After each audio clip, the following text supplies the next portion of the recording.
Are we ready to go, guys? All right, if that clock's gonna work. This is the time and place for a city commission meeting in Huron, South Dakota on November 6, 2023. Roll call, please. Smith. Aye. Weinreich. Here. Gray. Here. Harvey. Here. Harrington. Here. Join me in the Pledge of Allegiance, please. I pledge allegiance to the flag of the United States of America and to the republic for which it stands, one nation, under God, indivisible, with liberty and justice for all. Agenda approval. Is there any additions or deletions to our agenda tonight from this commission? Motion to approve the agenda. Motion to approve by Mr. Weinrich. Need a second? Second. Commissioner Harvey.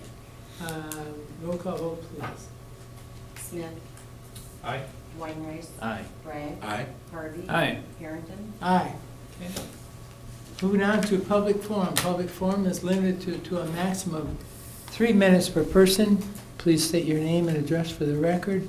And I know we have one public forum tonight from Commissioner Bragg. So, Commissioner Bragg. Yes, sir. Thank you, Mr. Mayor. So just an update as in regards to the green yard waste containers.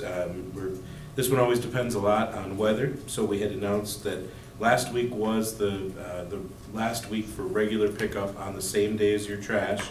We had also announced previously that we would be doing a pickup on Wednesday, November 15th for a citywide. What we want to add is that we will also be doing a pickup this Wednesday, November 8th. So once again, we will, your green bins will not go out starting this week with the regular trash and recycle, but they can go out for a citywide pickup on Wednesday the 8th, and then again, another citywide pickup on Wednesday, November 15th.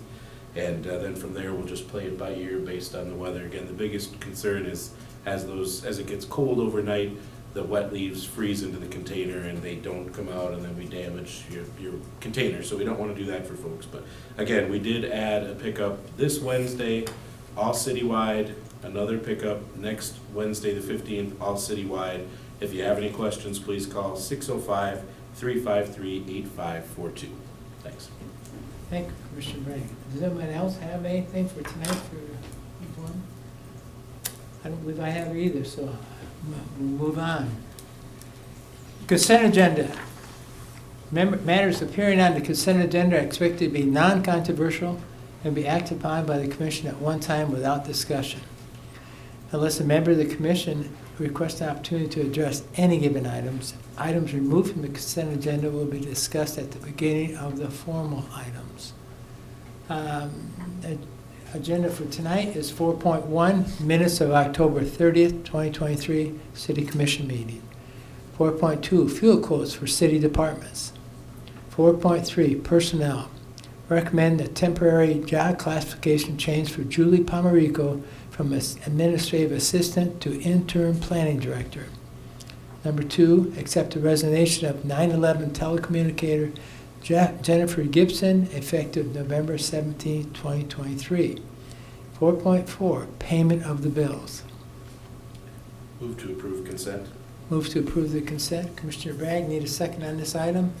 Second. Second, Commissioner Smith. Roll call vote, please. Smith. Aye. Weinreich. Aye. Bragg. Aye. Harvey. Aye. Harrington. Aye. Okay, moving on to petitions and communications.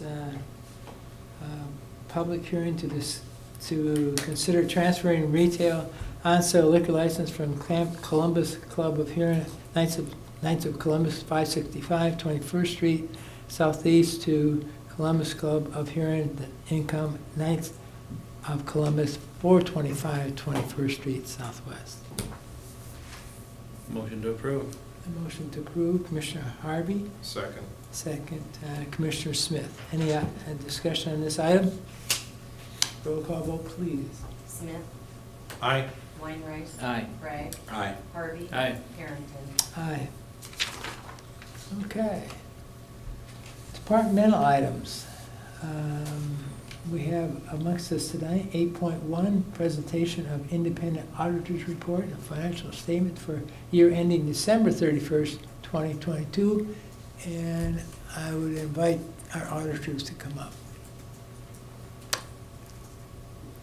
State your name, if you would please.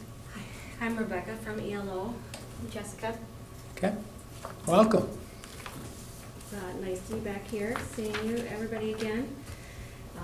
Obviously, if you got a copy of this is a pretty long report. Most of it does come from your finance office. We just add a couple reports. There's more than one thing that actually goes on in here, especially because you're a government and you also spent over $750,000.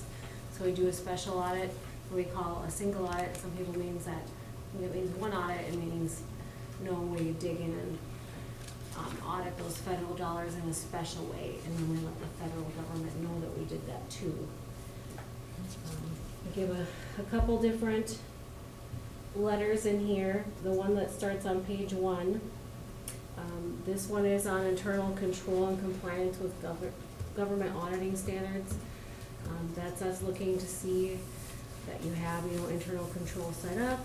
It's, in compliance with what the state wants you to be doing government-wise. If there's any deficiencies in that, we would report them. We don't exactly give an opinion on that kind of stuff, but we would say, this isn't quite strong enough, and if there was an issue, we'd let you know.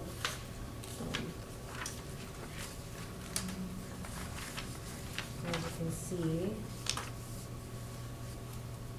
any findings that we would have, would be in that summary on page 6. That shows that we didn't have any prior audit findings.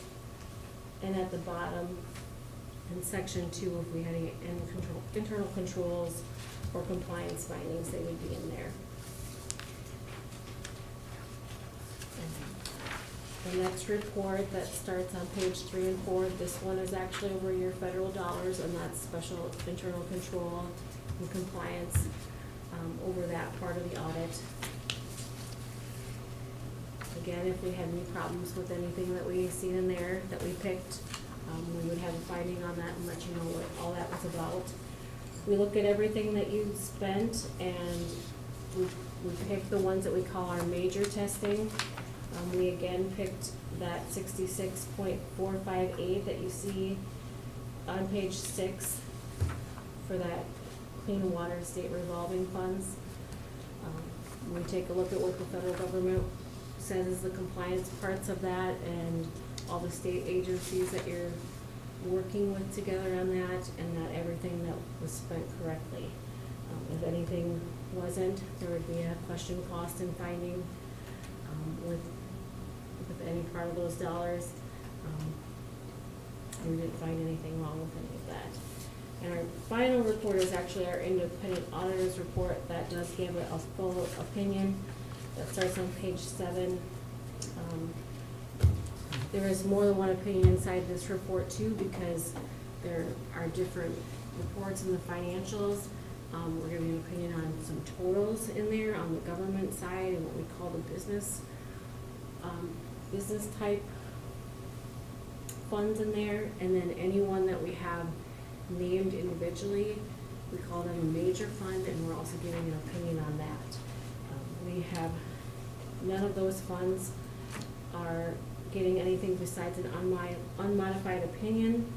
That is the best opinion you can get. It means nothing's materially misstated or left out that should be in there according to government auditing standards.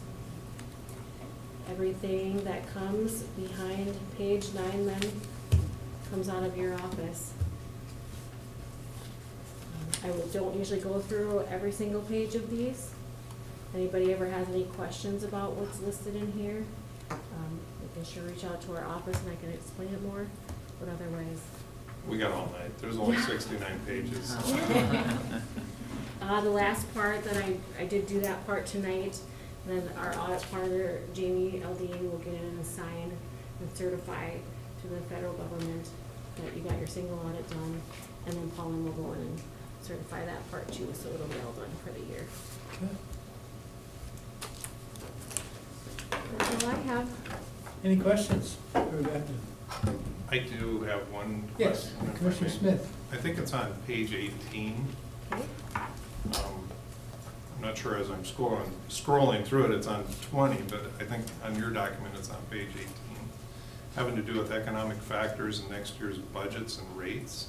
Oh, okay, Are you with me? yep. Okay, can you explain that first paragraph to me a little bit? The property valuation, I understand, increased, and that formula, it would indicate a tax levy assessment decrease. Is that because the assessed values went up? Is that how that factors out?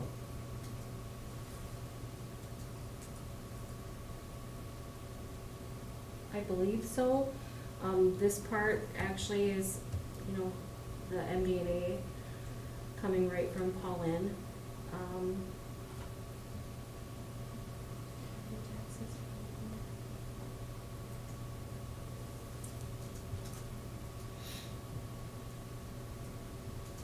I think I would wanna check with, I'll wanna check with her. Yeah, no, that's fine. If you wanna I look wonder if in- that maybe should be increased. Then would that make more sense that, Well- I wouldn't think that should be, probably say decrease maybe. Yeah, and that's the only thing that I could come up with is if it, because the property valuation went up and they offset it by lowering the levy. Yeah. I would have to check with her for sure, cause that's all her talking Yeah. there, so. That's fine. And I can check with her, so Okay, I'm just looking at that and it didn't quite make sense, but at the same time, after you think through the formula, it probably does make sense. yeah, it does actually then. Yeah. You ever, another part I'll point out, you know, if you ever wonder what all these different reports are doing.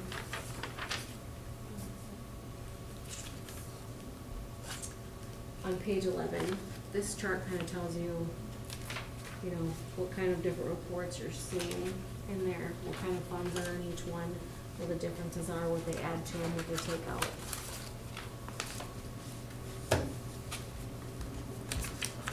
Thank you. Thank you. All right, thanks, Rebecca. Very good. Okay. Need a motion? Move to approve acceptance of the 2022 audit.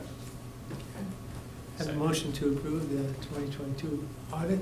Need a second on that item. Second. Second, Commissioner Harvey. Need a roll call vote, please. Smith. Aye. Weinreich. Aye. Bragg. Aye. Harvey. Aye. Harrington. Aye. Okay. All right, we're gonna move on to 8.2.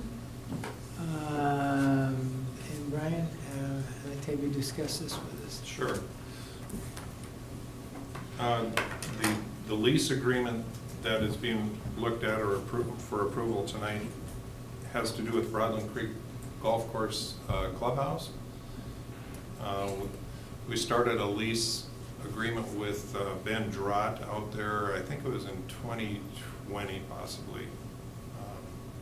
Anyway, he leases that building throughout the winter and has golf simulators set up in the clubhouse. He is responsible for the lease payment as well as damage along with utilities. So it was it is a favorable lease for both parties.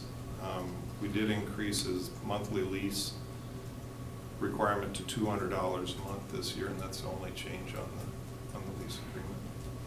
So I move to approve the lease agreement. A motion to approve, need a second on this Second. item. Second, Commissioner Bragg. Any discussion on this item? Commissioner. Seeing none, roll call vote, please. Smith. Aye. Weinreich. Aye. Bragg. Aye. Harvey. Aye. Harrington. Aye.